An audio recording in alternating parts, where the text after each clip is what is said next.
오늘은 미술 감독 세 번째 시간인가요? 전문가들은 전문가들의 예술 세계를 어떻게 감상하고 있을까요? 보통 사람하고 분명히 다를 것 같습니다. 음악이거나 무용이거나 미술가이거나 미술이거나 전문가들이 바라보는 입장이 선명하게 차이가 날까요? 잘 알 수가 없는 부분입니다.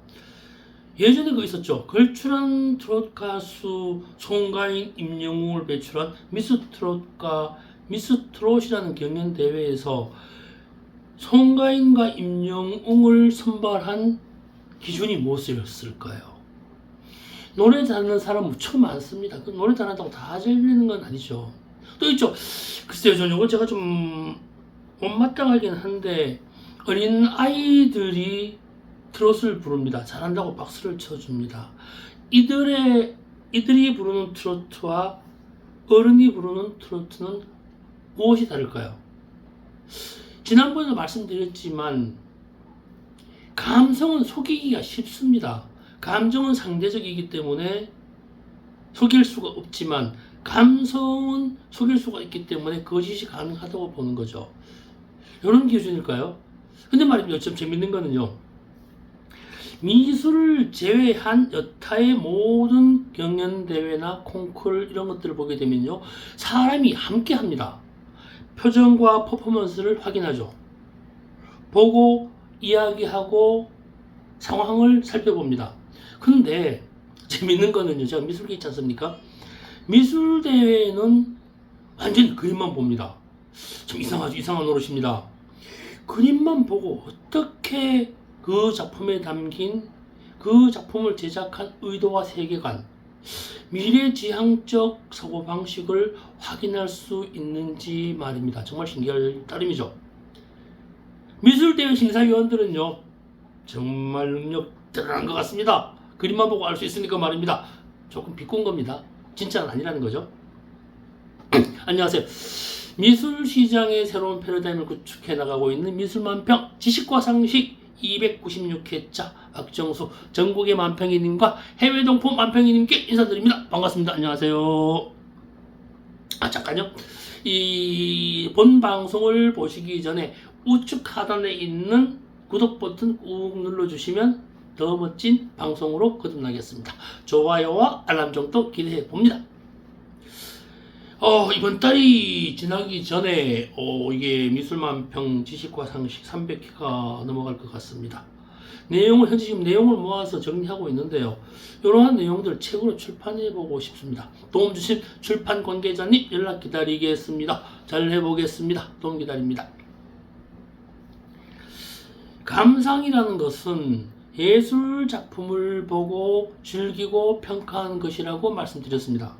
그러니까 미술 대회에서 미술 작품을 평가하고 상을 주는 것도 일종의 감상인데 그 감상 기준이 뭘까가 대단히 궁금해졌습니다. 근데 또 있죠.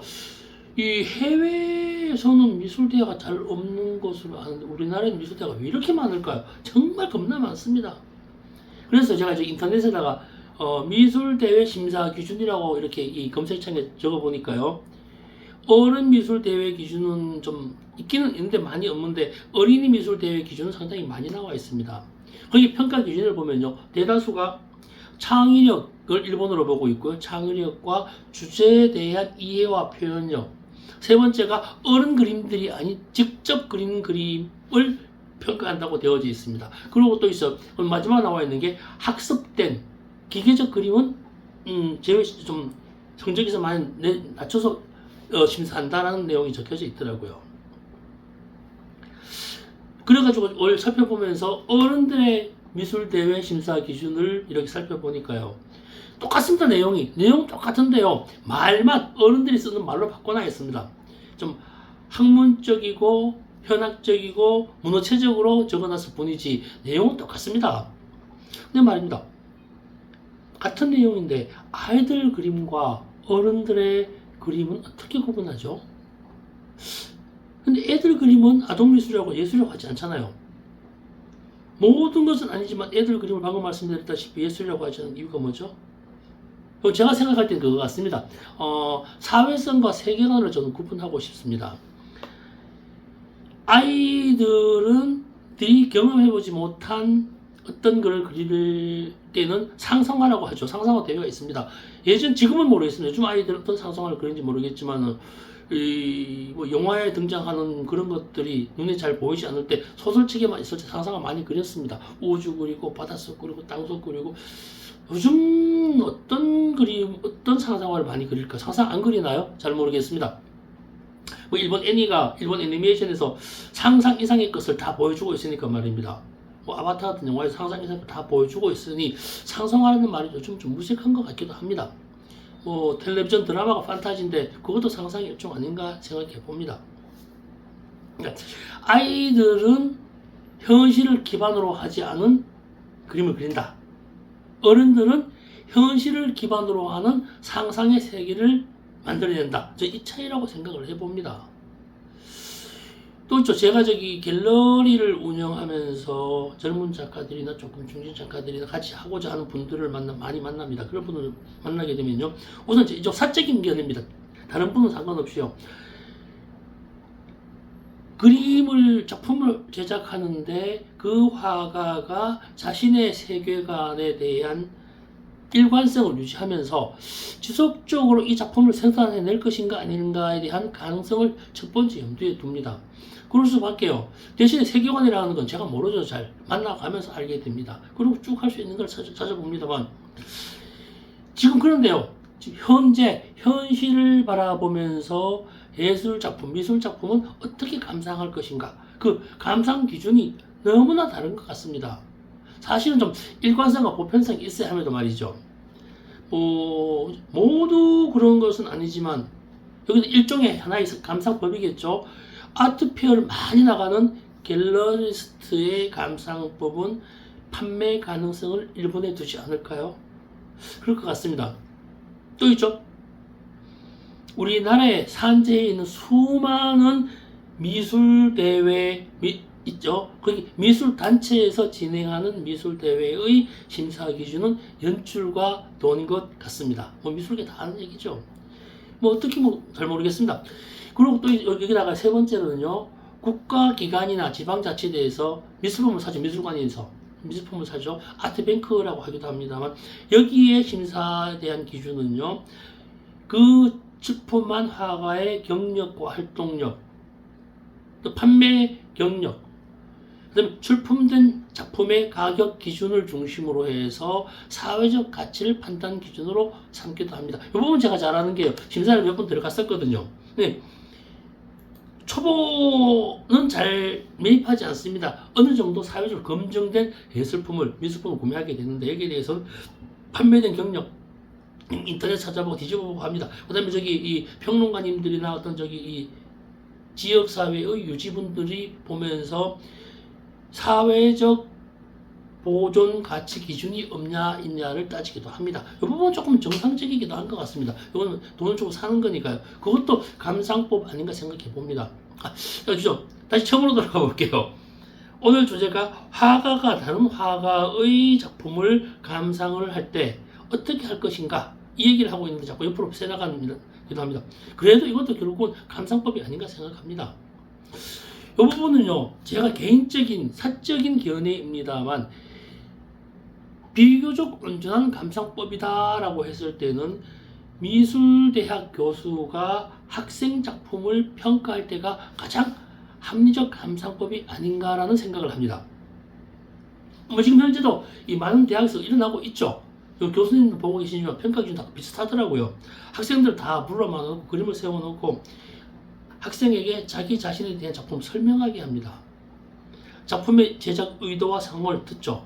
그러고 나서 교수가 바라봤던 그 학생과의 견해를 비견합니다. 내가 바라본 교수가 바라본 학생과 말하고자 하는 학생의 세계관이 일치하는 것 아닌가, 그런 걸 판단하게 됩니다. 근데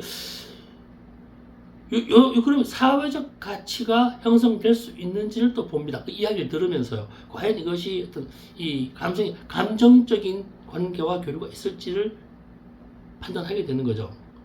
여기에다가 완성도를 첨삭시킵니다. 얼마나 열심히 그렸느냐 안 그렸느냐, 평가 기준이기 때문에 정말 열심히 많은 시간을 투자했다라고 하는 것을 성적을 제일 많이 주는 것 같습니다. 또 말 잘하는 것은 나중 문제고요. 세계화도 분명히 포함되어져야 하고요. 요즘 학생들은요, 성적이 대단히 민감합니다.